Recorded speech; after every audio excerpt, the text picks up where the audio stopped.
Born in 1925 Iran, Mom had been forced to live as an underground Jew in the fanatically religious city of Mashhad, a Shiite stronghold and pilgrimage site with a long history of maiming and massacring infidels. Head bent, breathing through a black chador, peering through an eye slit, she slunk through alleyways, faceless and shapeless, passing as Muslim. The chador was more to her than just a cloth covering. It was the symbol of her suppression and target of her rage. Years later, Mom told me about one sun-scalding summer afternoon when she and her stepmother, Yocheved, were hauling sacks of fava beans home from the market. Both were heavily shrouded, properly groomed, Islamicized for outside eyes. My mother, 14 and recently married to my 34-year-old father, was already 3 months pregnant. As her cloaked face dripped with sweat, she spat out in Farsi, "I hate chadors. I'm ripping mine off. Why are we hidden? Why can't men look at us?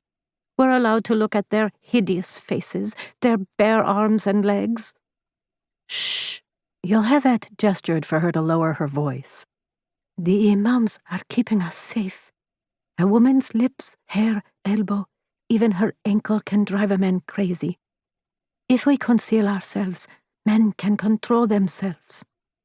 "Kufta ballah." Mom cursed through blasts of sticky air and suffocating drapes. "I'm not responsible for their unruly penises. Men should learn to lock their crotches." While chadors were designed to hide women, hers incubated visions of a headlong and noisy break for freedom.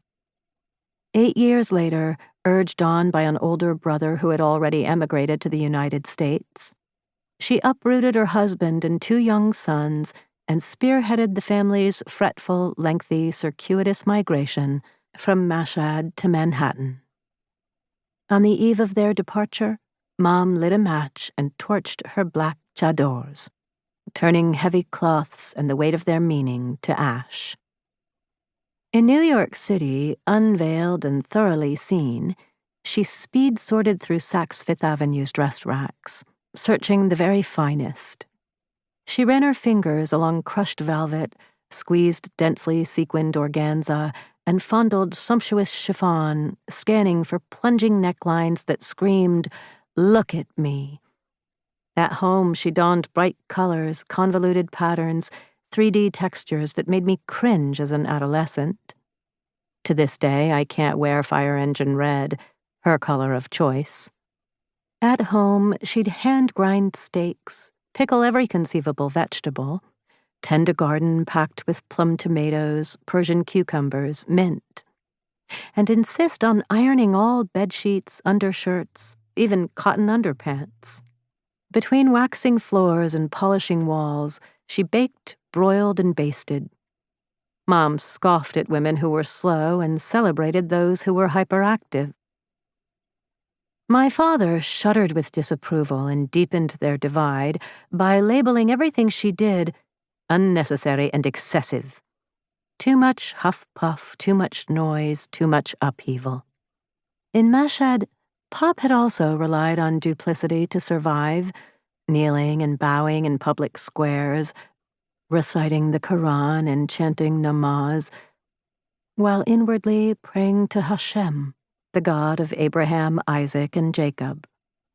However, he had experienced Iran quite differently than Mom. While my mother's face was always concealed, his was always visible, easier to identify as an underground Jew.